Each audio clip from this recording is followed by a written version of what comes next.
This story was narrated by VidCrew Media. Please show your support by like and subscribe. Thank you. Hilda wasn't just pretty, but could sing very well too. Her voice was just as melodious as the actual singers, which further fueled the guy's jealousy toward Kai. Zayn in particular stared at Hilda with increasing intensity. Nevertheless, he kept his affection in check due to Maria's presence. Amidst Hilda's singing, the atmosphere in the private room reached a climax. Everyone was tipsy and dancing ecstatically at the same time. After having a few beers, Troy stood up with his face blushing red and danced together with the others. Only Kai sat alone by the corner, watching everyone else in silence. Just when everyone was having a ball of a time, the private room's door was pushed open. A bald man holding a glass of wine walked in, followed by two bodyguards in suits. When they saw the sudden intruder, everyone was stunned and stopped what they were doing. Even Hilda put down the mic she was holding. The middle-aged man had a listless look in his eyes, while his face was all red. It was clear that he had too much to drink. After barging in, he swept his gaze around the room and smirked. "So, it's nothing but a bunch of kids. Who was singing just now? You sound really good. Come to my private room and sing a few songs with me." The man's words caused everyone to exchange glances. Nevertheless, no one dared to make a sound, as they could obviously see that he was someone powerful. Considering all of them were just salaried employees, they didn't have the courage to offend him at all. Since everyone was silent, the middle-aged man shifted his gaze toward Hilda, Lydia, and Maria, because they were the only ones holding the mix. "The three chicks are lookers. Take them to my room." Just as he spoke, the middle-aged man took out a stack of hundreds and threw it toward the three ladies. After that, the bodyguards behind him walked up to them, causing them to backpedal in fear. At the same time, Zayn stepped forward to protect them. After all, he was the most senior among the group. Not to mention Maria was his girlfriend too. If he did nothing other than watching his girlfriend being taken away, he would end up becoming a laughingstock. "Mister, who are you? We're just here to sing and relax. These three ladies are our friends, and not hostesses," Zayn explained to the middle-aged man. "It doesn't matter if they're hostesses or not. Anyway, isn't it embarrassing to be drinking beer in a place like this? Take this money and order a few bottles of Lafite. In the meantime, let the three girls come and sing with me." The middle-aged man replied while patting Zayn on his face. Even though it didn't hurt, his gesture was an utter humiliation for Zayn. It was as if Zayn was nothing more than a powerless child. In a fit of rage, Zayn pushed the middle-aged man away and almost caused him to lose his balance. However, he regretted his actions the very next moment, as he didn't know what the man's background was. Things would obviously get messy if the man was infuriated. "FCK, how dare you push me?" the middle-aged man thundered. "Beat him up right now." Just as he ordered, the man's bodyguards charged at Zayn, who was trembling. When they saw the intruders attacking, the rest of the guys gathered their courage. They grabbed beer bottles and stood together with Zayn. Since he was their manager, it was a good time for them to show their loyalty. Given that the opposing party only had 3 men, they were confident that they could win in a fight due to their overwhelming numbers. Stunned by their response, the 2 bodyguards didn't dare follow through with their attack. After all, they had not expected the bunch of youngsters to be so united. When he saw the 2 bodyguards stop in their tracks, Zayn was ecstatic. Instantly, he moved forward and gave one of them a kick. "Get lost now, and I will pretend this never happened." The middle-aged man narrowed his eyes at Zayn. Nonetheless, in the face of his opponent's numbers and the fact that they were hot-blooded youths, the man knew that he was at a disadvantage if a fight were to break out. With a grim expression, he threatened, "Kid, you had better watch out. Tell me your name, and I will teach you a lesson one of these days." "I'm Zayn Carlson, and I'll be right here waiting for you. Do you think my comrades and I are wimps?" At that moment, Zayn felt exhilarating, imagining himself as a mafia boss. All right. After acknowledging Zayn's words, the middle-aged man turned and left with his bodyguards. Once the man was gone, Zayn was on cloud 9. He had never felt so powerful before and was relishing in the sensation. "Mr. Carlson, You're amazing." Despite you kicking them, they didn't even dare utter a word of protest. "Mr. Carlson, given how you behaved, those who don't know you might even think you're a mafia boss. You're awesome. Even I begin to wonder if you have been in a gang before." As the group sang Zane's praises, his ego was inflated just like a balloon. Despite feeling smug about himself, he pretended to be modest. "It's all thanks to your support. Since all of you are so loyal, I will not scrimp for the night. Let's order a few bottles of Lafite to try. They're on me." "I can't believe it. Mr. Carlson, you're the best." The crowd cheered jubilantly the moment they heard that Zane was treating them Lafite. After all, as salaried employees, it was a wine that was way beyond what they could afford. "Zane, we had better leave. If they come back with reinforcements, we'll really be in trouble," Maria advised. At that moment, Zane was no longer afraid of the bald middle-aged man, as he had the support of his crew. Also, he couldn't think straight due to having too much to drink. "Maria, don't worry. With me around, there's no need to be afraid," Zane declared while beating his chest confidently. "Mr. Carlson, I heard that this establishment belongs to the Templar Regiment. In other words, Tommy runs it. Given that we just got into a fight, will we?" one of the employees asked in concern. "Don't be f***ing afraid. I know Tommy very well, so there's nothing to worry about," Zane boasted with a wave of his hand. Maria's concerns were quickly allayed. Since Mr. Lewis owns this place, there won't be any problems at all, as Zane knows him very well. In fact, Mr. Lewis even recovered a debt owed to my family upon Zane's request. Maria's words caused everyone to exchange glances in awe. After all, it was a tremendous honor to know the most powerful man in Horrington's underground. "Mr. Carlson, I'm impressed that you actually know Mr. Lewis personally. Since you know him, there's nothing for us to be afraid of. If they dare come back, we will beat them up till they cry for their mommies. With Mr. Carlson drinking with us here, no one will dare offend us." The moment Zane boasted about knowing Tommy, everyone's speech grew increasingly brazen. Sitting in the corner, Kai couldn't help but smirk. It appears Zane will continue to live in his own bubble if he isn't taught a lesson. Kai knew that there was no need for him to make a move, while Troy was indeed paralyzed by fear. "All right now, ignore those two cowards. Let's go out and get a glass of Lafite each," Zane remarked with a wave of his hand. Soon, some of them went out to get their drink. As for the others, they simply stared coldly at Kai and Troy,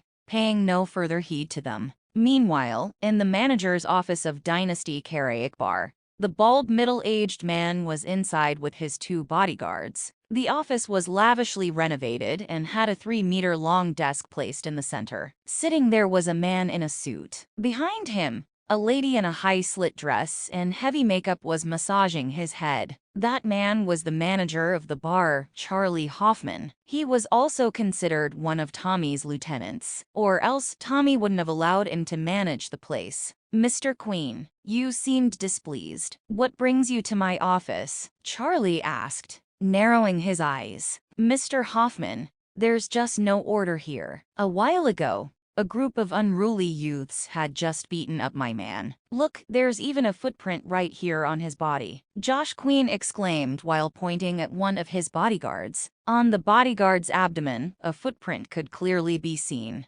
"Is that true?" Charlie sprang to his feet with his eyes widened. "Who are they? Are they from the Crimson Dragon Gang?" From his perspective, only the Crimson Dragon Gang dared to cause trouble on his turf. "They don't look like it. Instead, they're nothing more than a group of youths. When I heard a few girls singing very well from their room, I just wanted to invite them over to sing with me. However, I didn't expect them to turn violent." With a cold glint in his eye, Josh gritted his teeth. "I came to you first out of respect for Mr. Lewis since he owns this place. If you choose to turn a blind eye, I will get my own men to deal with this myself. Why are you so agitated over a bunch of kids? I'll send my men to go along with you." With that, Charlie shouted in the direction of the doorknob. The next moment, a fierce-looking man with tattooed arms walked into the office. "Mr. Hoffman," Bob greeted. Someone is causing trouble here. I want you to go with Mr. Queen to check it out. Do anything you will as long as no one gets killed. After all, Mr. Lewis has instructed us to keep a low profile for the time being, Charlie instructed Bob. Understood, Mr. Hoffman. Bob nodded. Thank you, Mr. Hoffman. Josh nodded. Don't mention it, Mr. Queen. Since your toes have been stepped on, I'm obliged to do something about it. As you know, we highly value your patronage, Charlie responded with a smile. Soon, Josh returned to the private room with Bob. They were followed by more than 10 fighters from the bar. Meanwhile, Zane and the others were drinking Lafite inside. With their reddened faces, they were yelling excitedly when the door was suddenly kicked open. Everyone was stunned to see Josh return. When they saw that he had more than 10 fearsome men behind him, all of them were filled with panic. Mr. Queen, who was the one? Bob asked. Josh pointed at Zane. He's the one who hit my man. After scrutinizing Zane, Bob swept his gaze across the room. He quickly realized that they were nothing but a group of ordinary folks and not gangsters at all. Walking up to Zane, Bob asked plainly, "Did you just hit Mr. Queen's man?" At the sight of Bob's bulging muscles and tattoos, fear descended upon Zane. Nevertheless, he bravely nodded, emboldened by the alcohol. "That's right. I hit him because they were bullying my girlfriend." Surprised that Zane admitted to it, Bob eyed him from top to toe. "Kid, you've got guts to take responsibility, so I won't make it difficult for you. Apologize on your knees to Mr. Queen, and I'll let what happened today slide." Obviously, there was no way Zane was going to do that. "I'm definitely not getting on my knees. He was the one who started it first." Bob's expression darkened at Zane's refusal. "No one has ever defied me before." Just as he spoke, Bob grabbed Zane by the collar and lifted him off the ground. In spite of that, his colleagues were deterred from helping him, as they cowered at the sight of the fearsome-looking fighters behind Josh. "Zane!" Maria yelled as she dashed forward. "Let go of him. My dad is Franklin Saunders. We are employees of Sentiment Chemical Limited, owned by the Sullivan family." Even though she desperately tried to pry Bob's hand open, her efforts were futile, despite using all her strength. At that moment, Zane's face turned swollen red as he began to suffocate. His eyes were opened wide, while his mouth was agape. Soon, the fear of death descended upon him. When Maria saw Zane gasping for air, she was overwhelmed by anxiety. She continued screaming, "This is Mr. Lewis's turf, and he knows Mr. Lewis. Mr. Lewis would definitely not forgive you if he found out." Bob's expression slightly changed when he heard Maria's words. Furrowing his eyebrows, he released his grip upon Zane. Cough, cough. Zane began to cough forcefully as he took in deep breaths of air. "Zane, are you all right?" Maria asked with concern. When everyone else saw that Bob let Zane go at the mention of Tommy, they assumed he was afraid of him. Hence they hollered, "Mr. Carlson knows Mr. Lewis very well. If you dare lay a finger on him, Mr. Lewis will not forgive you. Let me tell you, Tommy has to obey every single word of Mr. Carlson's.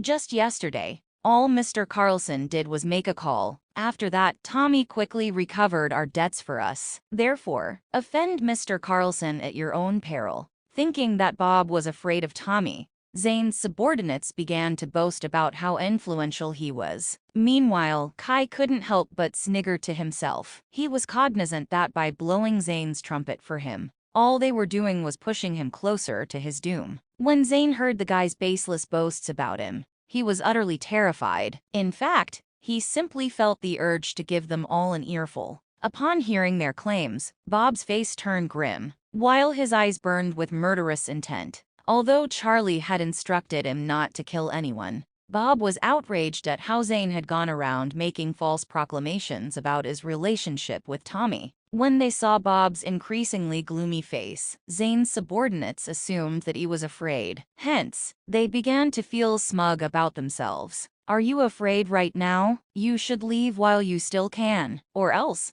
once we give Mr. Lewis a call, it will be too late for you," Maria gloated at Bob. "Shut up. Just shut the FCK up," Zane roared at Maria. Only he knew that he didn't know Tommy at all. In fact, he had never even seen Tommy before. Maria was stunned after being shouted at by Zane. Even though she didn't understand why, she didn't dare utter another word. "Do you know Mr. Lewis?" Bob asked in a grave tone. Having been put in a spot by the words of others, Zane was left with little choice. If he were to confess that he didn't know Tommy, he would be utterly humiliated. Gritting his teeth, Zane nodded. "I have met Mr. Lewis before," he answered ambiguously. After all, meeting Tommy before didn't necessarily mean that he knew him. Initially, all you had to do was to beg for forgiveness on your knees. "However, I didn't expect you to go around lying in the name of Mr. Lewis. Because of that, none of you are leaving here today."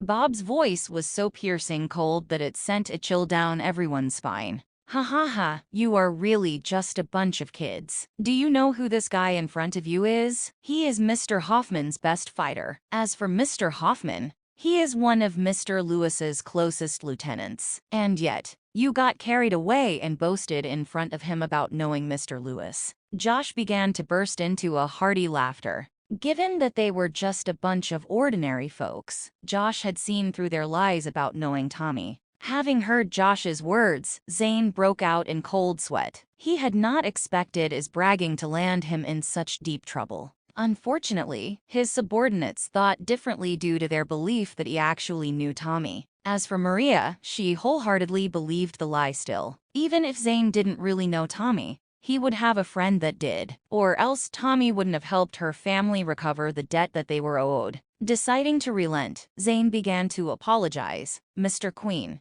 just now, my friends had too much to drink. Therefore, I would like to say I'm sorry and hope." Before he could finish, Bob interrupted, "For abusing Mr. Lewis's name, you're not going to get away with just an apology. Whether you live or die, fate will determine it for you." With that, Bob turned to his men. "Take everyone away and let Mr. Hoffman decide what to do with them." The next moment, more than 10 fearsome men surrounded the group, terrifying everyone including Zane and Maria. At the same time, Troy, who was at a corner, was trembling in fear. Having wet his pants, he was gripping onto Kai tightly. He had just graduated recently and never faced such a situation before. Consequently, he was given the shock of his life. When Kai saw how frightened Troy was, he patted him on the shoulder. "Relax, it will be fine." Soon, Zane and the rest were led to Charlie's office. Meanwhile, Charlie was resting with his eyes closed, enjoying a massage by his secretary. When he saw Bob suddenly enter with the group,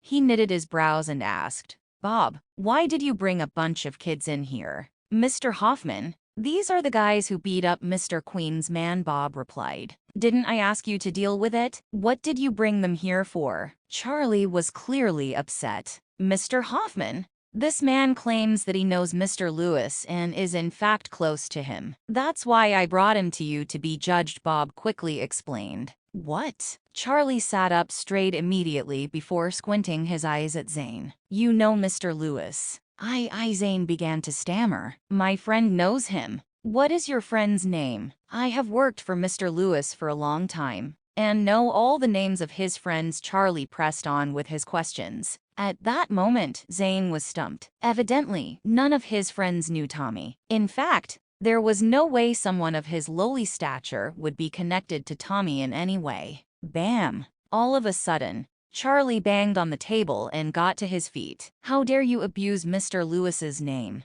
At that moment, everyone's expression changed instantly. As for Zane, the chill he felt down his spine turned him sober at once. He had not expected that by falsely claiming to know Tommy, as to satisfy his ego, he would end up in such dire circumstances. When he saw Zane's reaction, Josh sniggered before giving Zane a tight slap. "Why aren't you as brazen now as you were before? How dare you hit my man and even abuse Mr. Lewis's name? Looks like you have a death wish." Josh's slap brought Zane back to reality. He pleaded at once, "Mr. Queen, I'm sorry. I won't do it again. I swear I won't." Zane's pleas struck home with Maria and his subordinates. They finally realized that he had been boasting all this while and never knew Tommy at all. Upon the epiphany, all of them began to tremble, as there was no one for them to rely on. "Sorry." Mr. Queen chuckled insidiously. "It's too late for that now. Prepare for your doom." Overwhelmed by fear, Zane dropped to his knees with a thud. Mr. Hoffman, I won't dare to make false claims in Mr. Lewis's name anymore. I beg of you, please show me mercy. At that moment, Zane was filled with remorse and crying like a baby. As for the others, they were even more terrified than Zane was. Maria stared at him in shock, as she didn't even know what to think. After glancing at Zane, who was on his knees, and shifting his gaze toward the rest of the group, Charlie asked, Mr. Queen, what do you think we should do? Charlie handed Josh the honor. After all, he was one of the establishment's key customers. They're just a bunch of hot-blooded youths. There's no point in crippling them. I suppose we can just let them go. Josh waved his hand. The moment he heard those words, Zane prostrated himself to thank Josh. Just when everyone heaved a sigh of relief, Josh turned his attention to Hilda, Maria, and Lydia. The men can go, but the ladies have to stay and accompany me. At that very instant, the ladies were stupefied. Zane in particular was even more shocked given that Maria was his girlfriend, and her dad had just acknowledged him. He could disregard Lydia and Hilda, but there was no way he could leave Maria there. Pointing at Maria, Zane suggested with a sycophantic smile, Mr. Queen, this is my girlfriend. Can I take her with me? The rest can stay with you. After all, I have been cohabiting with her for a year, so I don't think you'll be interested in her. In truth, he had never slept with Maria before. All he wanted to do was to extract her from danger. Despite shooting him a glance, Maria didn't say a word. After all, her priority was to save her own skin. Just as expected, Josh's eyes were filled with scorn after hearing Zane's words. With a wave of his hand, he replied, You can go, but the other two have to stay. In response, Zane thanked Josh profusely before preparing to leave. In the meantime, Lydia panicked and grabbed Zane's arm. Mr. Carlson, don't leave me here. Don't leave me. As for Hilda, she looked helplessly at Kai, as he was the only one she could rely on. After all, no one else would be willing to do so, because they barely knew her. Lydia, just have a few drinks with Mr. Queen. You'll be fine. I'll come back in a while to pick you up. Zane pushed her toward Josh, causing her to be quickly filled with despair. As for Hilda, she gently held onto Kai's sleeve with tears in her eyes. Even though she wanted Kai to escape, she didn't want to stay either. Consequently, she had fallen into a dilemma. Don't worry, I won't leave you, Kai reassured her with a smile. Troy, who was the first to dash out of the room, turned around and yelled, Kai, why aren't you leaving? When Maria also turned around and noticed that Kai didn't budge, she called out, Kai. The moment Josh sensed that Kai had no intention of leaving, his expression turned grim. He sneered, What's wrong? Can't bring yourself to leave your girlfriend behind? Just as he spoke, Josh reached out to stroke Hilda's face. Turning pale in fear, she didn't even dare avoid his hand. Just when Josh was about to make contact, Kai grabbed his wrist instead. I never had the intention of leaving at all. When he finished, Kai tightened his grip. The next moment, a loud crack rang out as Josh's wrist was broken. The excruciating pain caused him to let out a cry so agonizing that it sent a chill down everyone's spine. FCK, my hand is broken. Stop, or else I'll kill you and your girlfriend, Josh roared with a vicious expression. Bam! Having launched a kick at Josh's crotch, Kai sent him flying out of the room. By the time he crashed onto the ground, his face turned purple. Kai's kick had as good as castrated him. Meanwhile, Charlie was outraged by what had just unfolded. Kid, you've got some guts to beat my client up in front of me. With a terrifying expression, Charlie waved his hand and ordered, Close the door, and don't let anyone leave. Consequently, Zane and the rest were herded back into the office with the door locked. Back inside, all of them stared daggers at Kai. If he hadn't done anything, they would have already escaped. Kai, what the FCK did you do that for? We would have left if it weren't for you, Zane bellowed. Given how badly Josh was beaten up, Zane and the others realized they wouldn't be let off easily. Why did Kai have to be a hero just for a girl when they had already released us? He has now pulled all of us down with him. Kai, if you have a death wish, why do you need to drag us along? Exactly. If you want to fight so much, you should go out and duke it out on the streets. It's over. We're done for because of you. All of them, including Lydia, blamed Kai. Even though she was supposed to stay back, she figured she could get away after having a few drinks. At worst, she would just spend the night with him, and it would all be over. Unfortunately, by beating Josh up badly, Kai had complicated the matter further. Only Hilda looked at Kai with a worried expression. With tears in her eyes, she apologized. Kai, I'm sorry. I'm really sorry. She knew that if it weren't for her, Kai wouldn't have done it. Therefore, she was concerned that Kai might have to go back to prison. Or worse, he might even lose his life. It will be fine. Don't worry. Kai smiled casually. When everyone saw how Kai didn't seem to be bothered, they were further enraged, leading them to disparage him with greater intensity. Meanwhile, Charlie's expression darkened. Bob, cripple that kid. After nodding in acknowledgement, Bob dashed at Kai and hurled his massive fist toward Kai's head. If the fist were to land, Kai's head would be blown to mush. Anticipating what was going to happen, everyone recoiled in fear, worried that they would be splattered with blood. With a resolute gaze, Hilda gritted her teeth and stepped forward to shield Kai. Since Kai was in trouble because of her, she decided to sacrifice her life. After all, she couldn't sit idly by and watch Kai be killed in front of her. As a massive gush of wind blew against her face, Hilda closed her eyes in fear. She gripped onto Kai tightly, so that she could keep him behind her. Maria couldn't help but scream Hilda.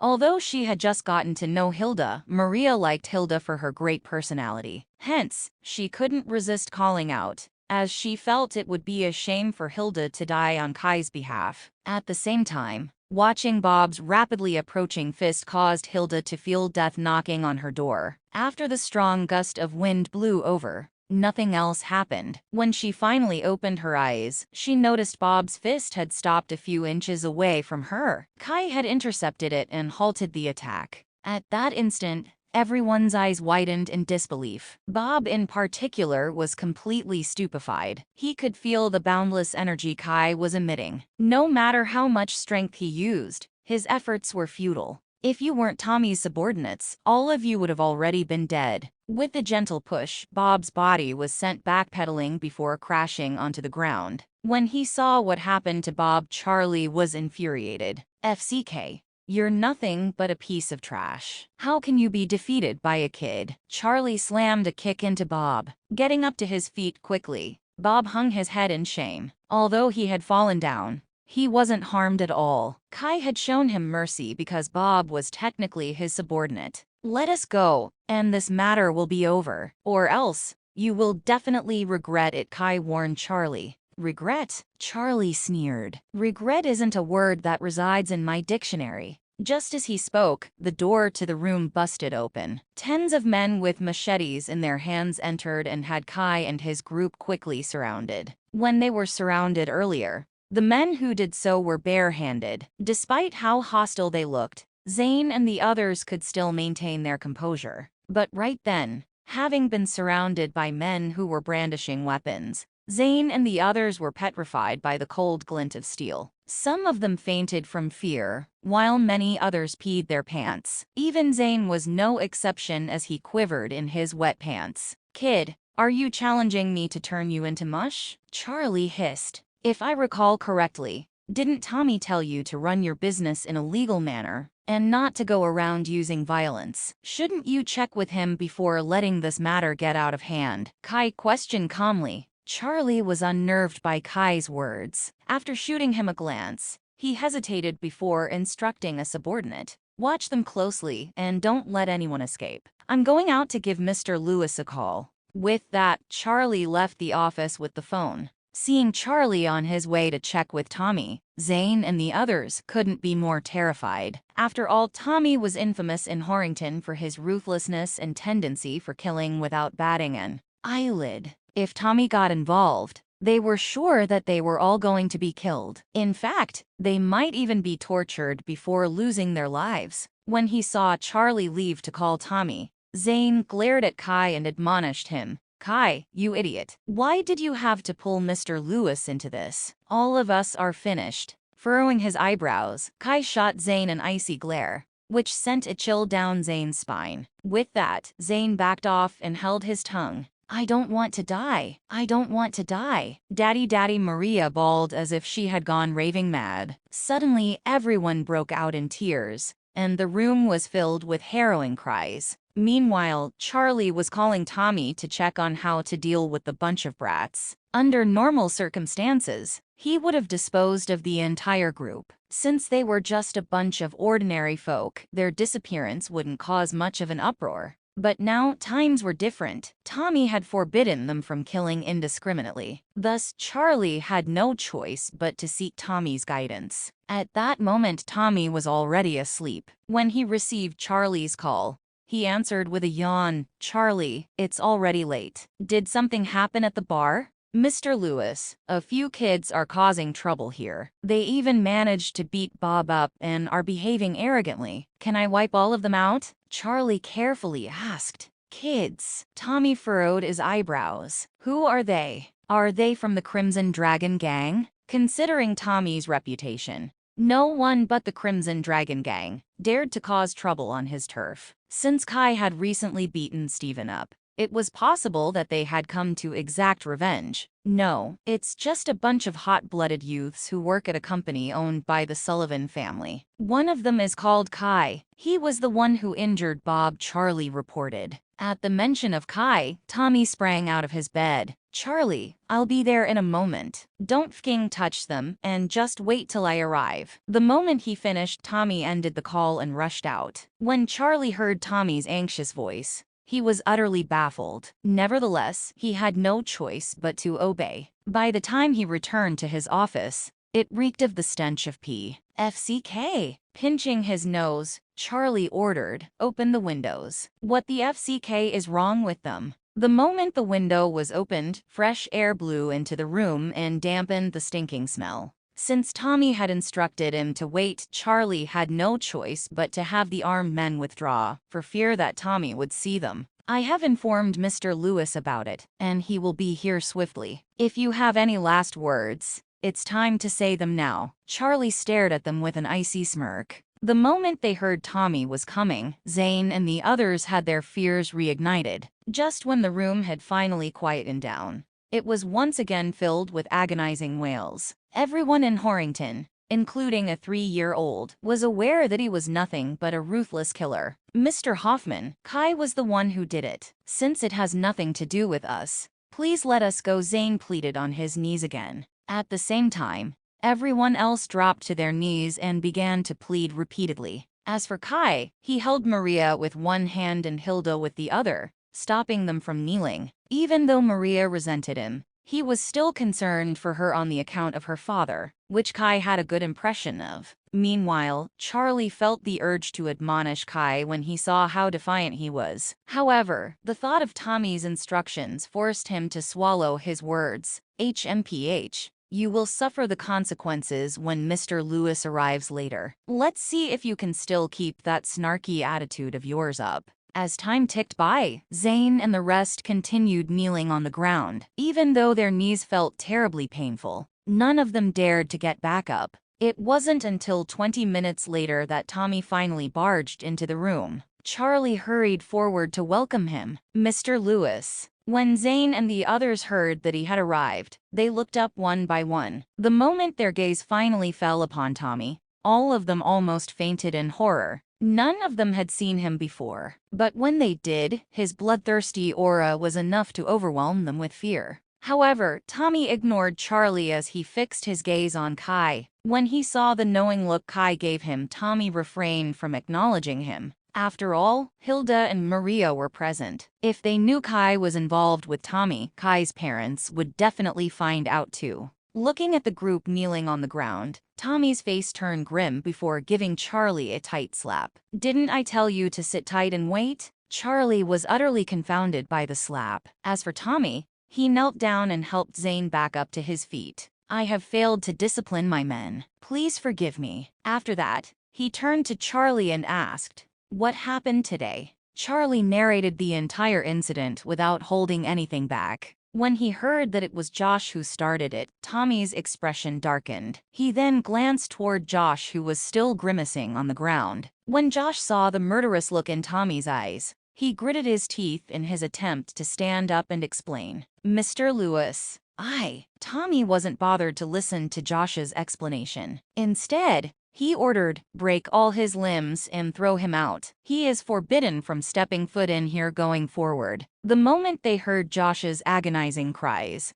Zane and the others peed their pants again. The cruelty Tommy had demonstrated struck fear into their hearts. "Everyone, I'm sorry my subordinate has spoiled your night. All your expenses will be on the house. Please continue to enjoy yourselves, and I'll be sending up a few bottles of our best wine," Tommy explained with a slight smile. The sudden change in his attitude bewildered everyone, who had no idea what was going on. As if they were frozen in place, no one dared to make a move. When he noticed everyone was unmoving, Kai replied, "In that case, Mr. Lewis, thank you for your hospitality. The pleasure is mine. I'm really sorry about today," Tommy apologized in a servile tone. With that, Kai returned to their private room with the two shocked girls in tow. The moment Zane saw them leave, he quickly trailed behind like a soulless corpse. "Mr. Lewis, are they?" Slap.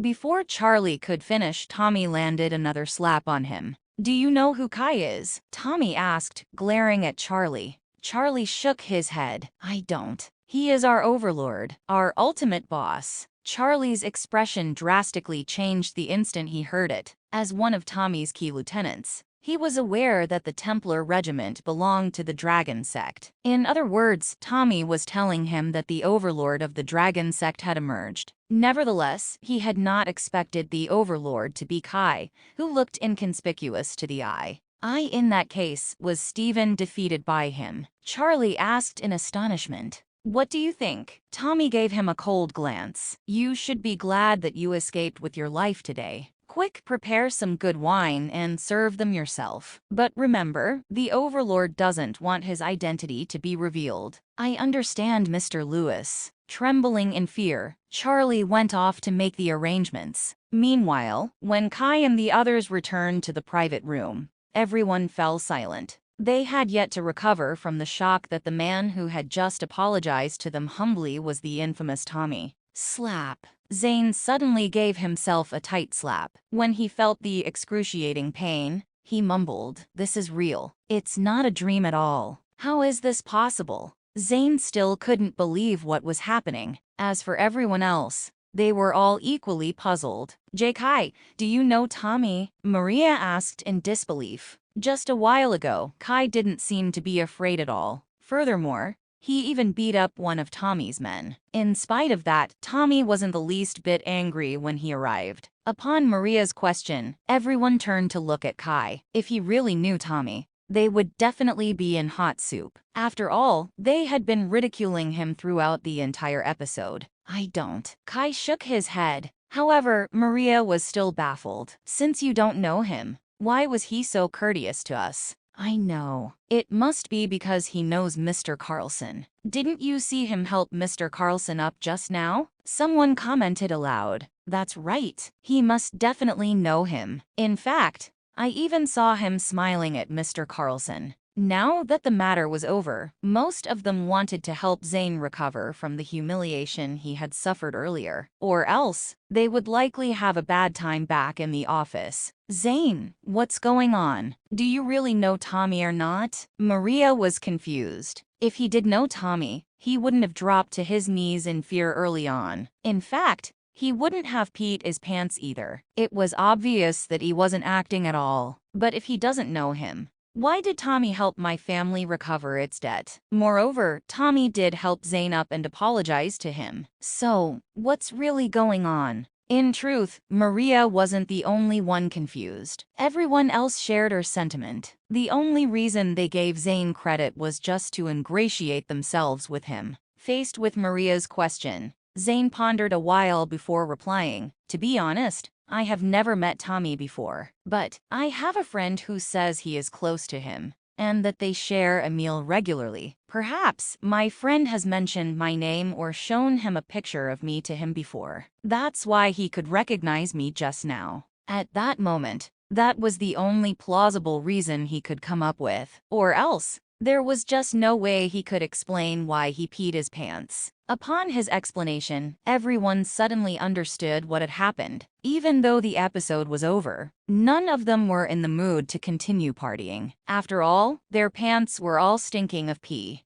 Just when Zane was about to leave with the rest, Charlie suddenly entered the room with his men. At the sight of Charlie, Zane's face turned pale as everyone else recoiled in fear. Sensing their panic, Charlie reassured them. "Everyone, I'm sorry about just now. It was my fault for not clarifying the situation. Therefore, I would like to make it up to you with 2 bottles of Louis XIII. Please enjoy them, and feel free to let me know if you need anything else." Charlie was all humble and servile as he surreptitiously stole glances at Kai. Kai had long since noticed the man peeking at him, so he imperceptibly waved a hand and dismissed him. When the others in the room saw that Charlie had left, they instantly went into an uproar. "Whoa! It's Louis XIII. This is a well-known wine. I heard that a bottle costs 100,000. Never in my wildest dreams had I ever thought that I'd be able to drink such an expensive wine. This is incredible. It's all thanks to Mr. Carlson that we get to drink wine that cost 100,000 a bottle. Well, I don't dare to drink it when a sip is a month's salary for me."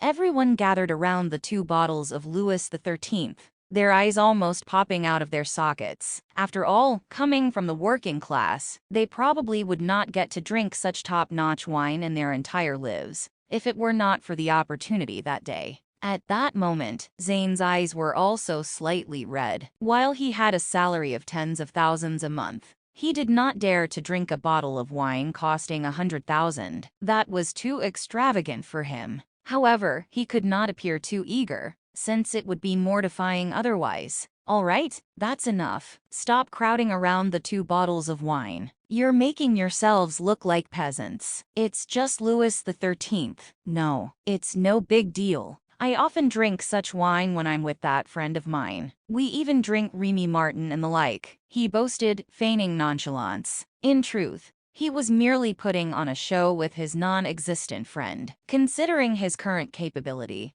he was not so rich that he could afford to drink Louis XIII frequently. "What kind of business is your friend in, Mr. Carlson? He's just too wealthy. That aside, he even has vast connections that he's actually acquainted with Tommy Lewis." Someone asked Zane. My friend is," Zane stammered, since it was a friend he made up, so he could not possibly come up with a backstory so quickly. All of a sudden, his eyes lit up, and he fibbed. "My friend is in the import and export business. He often goes abroad." Then, even if they want to see that friend of mine, they wouldn't be able to do so easily, since he's always abroad. Upon hearing that, the crowd started singing his praises, praising him to the skies. After uncorking the 2 bottles of Louis XIII, Zane poured each person a small cup. But not Kai, tch. I haven't even settled the score with him for scaring me with his glare earlier, so how could I possibly allow him to drink such good wine? A single sip of it costs more than 1,000. Kai was not the least bit bothered by the exclusion. Instead, he almost burst out laughing as he watched the men who had peed their pants drinking and enjoying themselves. "It's late, so let's go home,"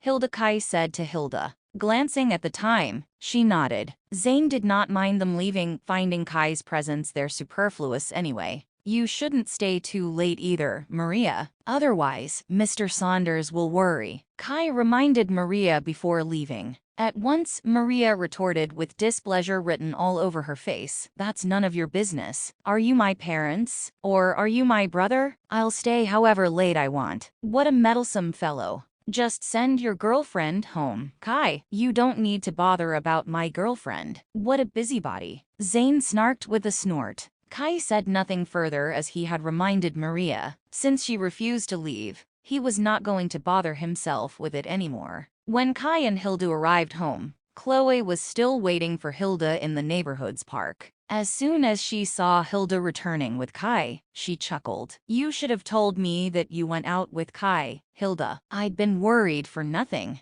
I was the one who invited Hilda to attend a party with my colleagues Mrs. Wallace, and I'm going to bring her to my office for an interview tomorrow, Kai hastily explained to Chloe. There's no need for explanations. I'm not worried if you're with Hilda, even if you two spend the night outside. I'm not going to say anything, Chloe remarked, staring at him with a meaningful look in her eyes that had embarrassment flooding Kai. Oh my God, she's just too bold in her speech. What nonsense are you spouting, Mom? Hilda flushed, and she swiftly dragged Chloe away. After taking a few steps, she could not help glancing over her shoulder at Kai. Following that incident earlier, her love for him had soared exponentially. Early the following morning, Kai brought Hilda with him to the office. However, there was no sign of anyone. Although it was already office hours, they waited for more than half an hour before the employees started coming to work, one after another. All of them had dark circles under their eyes, making it clear that they stayed up too late last night. As a result, they could not wake up on time that morning. As for Zane, he only arrived a little after 10 o'clock while yawning all the way. The second he went into his office, he made himself a cup of tea. Do you know what time it is now? Is this your usual attitude in working? Kai questioned, pushing open the door to the man's office and stalking right in. The company belonged to Josephine, and in turn, it meant that it was his. Therefore, he was naturally irked that all the employees were late to work. Zane was stunned for a moment before his temper spiked, and he roared. Who do you think you are, Kai? Don't forget that I'm the manager here. Yet, you're questioning me. You should know your place. TCH. As he was bellowing, Maria walked in with Hilda. What's wrong? Why are you flying into a rage early in the morning? Kai here doesn't know his place that he's actually telling me off for being late. What a joke. Zane curled his lips and declared, Kai, your task today is to collect a third of your team's arrears. If you can't do that,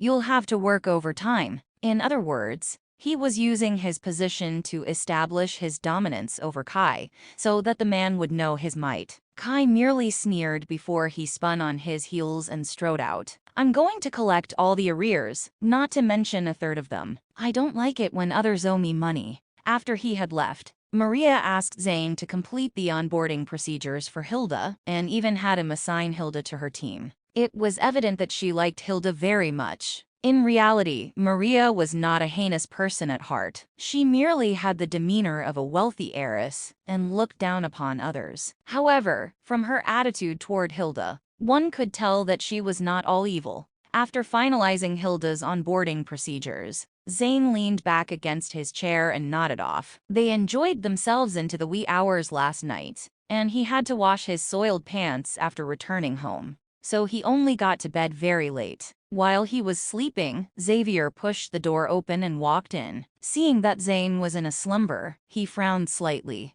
Do you not know that you're supposed to knock before coming in? Zane lambasted with his eyes still closed, awakened by the sound of the door opening. He was the king in the sales department, so he need not be afraid of anything. Upon receiving no forthcoming response, he opened his eyes. When he saw Xavier glowering at him, he was so petrified that he fell off the chair. Mr. Jennings, why are you here? Zane wore a panicked expression on his face. He rarely comes to the sales department, so why did he suddenly show up here today? Xavier merely shot him a glare. Instead of dressing him down, he gazed out at the employees working outside through the window in the office. However, his gaze was fixated on Kai alone. Just then, Hilda went over to Kai, leaning pretty close to him. Noticing that they seemed very familiar with each other, Xavier queried with furrowed brows, "Who's that lady, Mr. Carlson?" Zane promptly cast his gaze over. When he realized that the man was referring to Hilda, he hurriedly replied, "That's Kai's girlfriend, Mr. Jennings. Her name is Hilda Wallace, and she has just started working here today."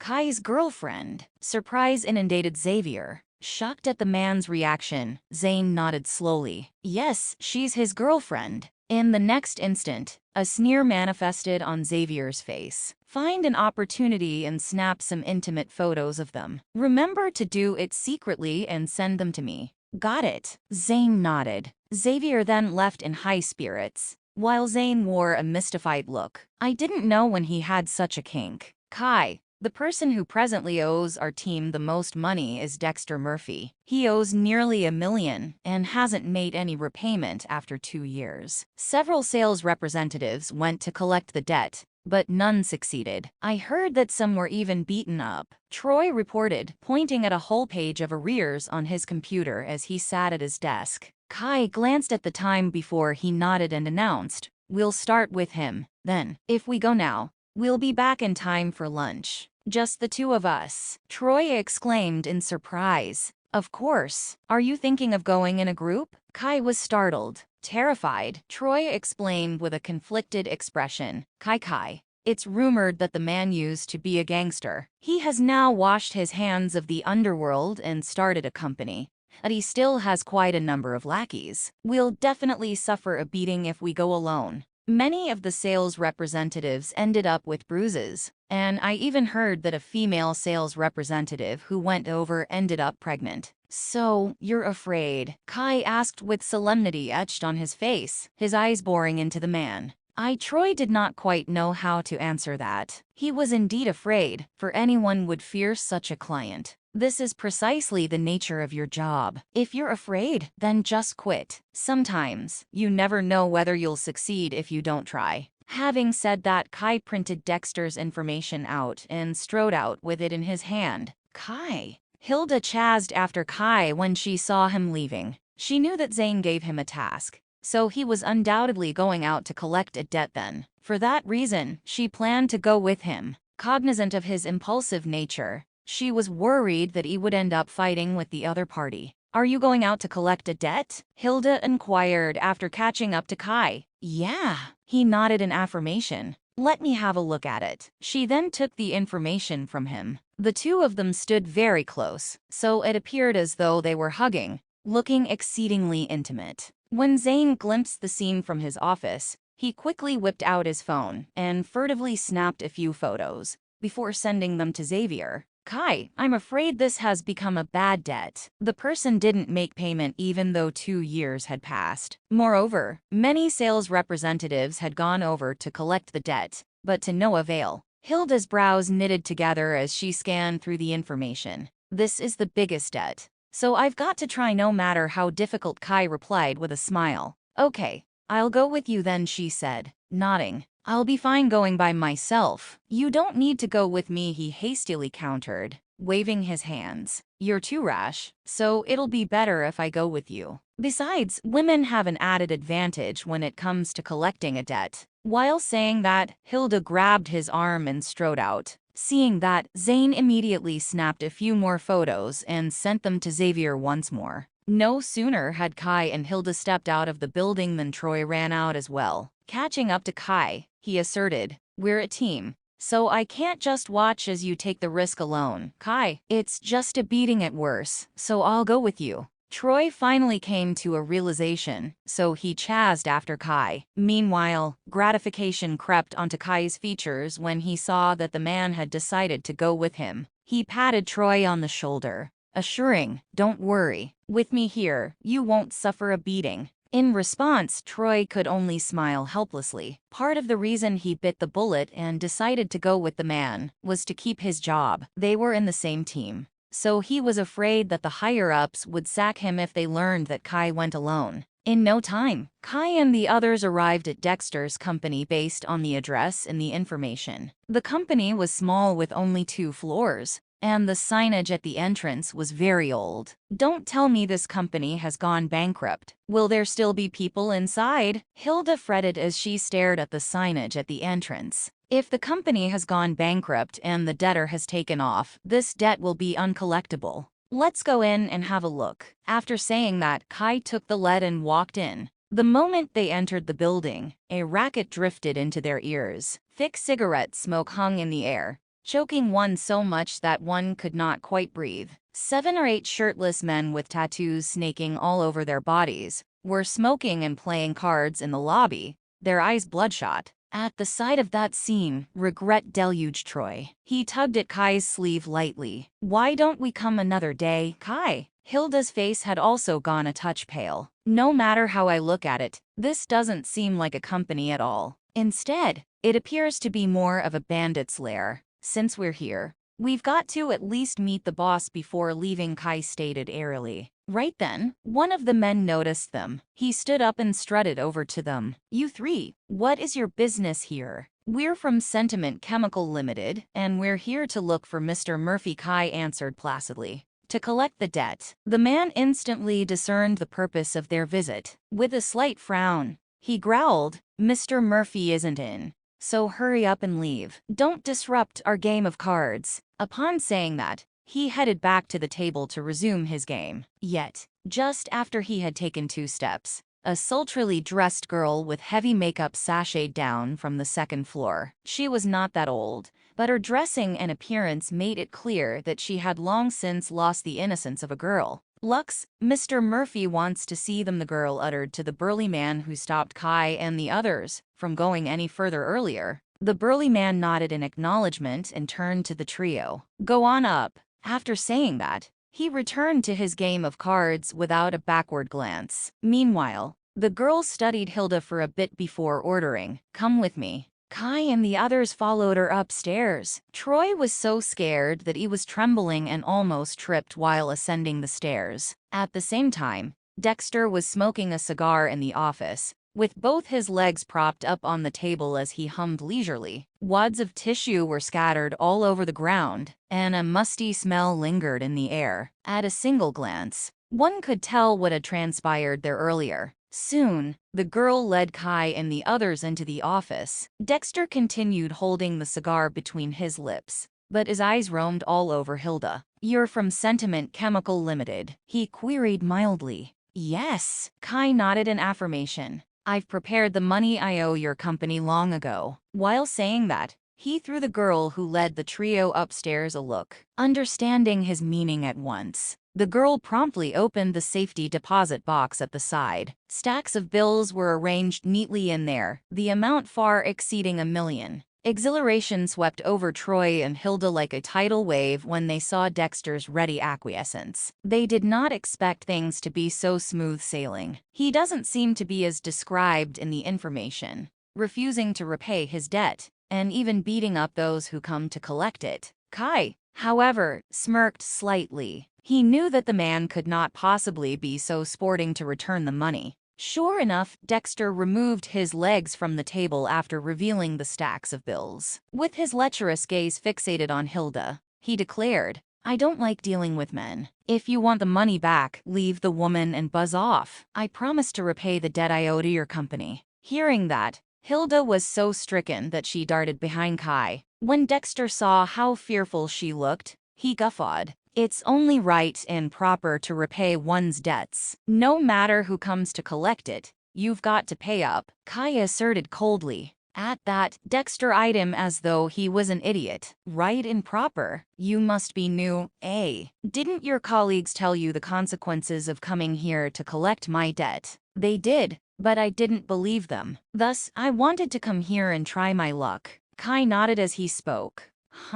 It's my first time meeting someone so bold throughout the years. Since you want to try your luck, I'll grant you your wish. While saying that, Dexter swung his fist at Kai's face. Behind Kai, Hilda anxiously yanked at him when she saw Dexter making a move, hoping to pull him away, so that he would not get hit. Conversely, Troy swiftly took 2 steps back, afraid that he would be caught in the crossfire. Alas, Hilda could not make Kai budge. The man merely stared at Dexter smirkingly. When the latter's fist was only an inch away from him, he abruptly shot his hand out and grabbed it. In the next instant, the sound of bones shattering pierced the air. Dexter felt as though a vise had clamped his hand before excruciating pain assailed him. The agony so intense that he wailed at the top of his lungs. When the girl who led Kai and the others upstairs saw that, she spun on her heels and sprinted out. Her intention was as plain as day to summon help. Troy, go and bag the money with Hilda. Don't take any extra, but make sure to take the exact amount he owes us.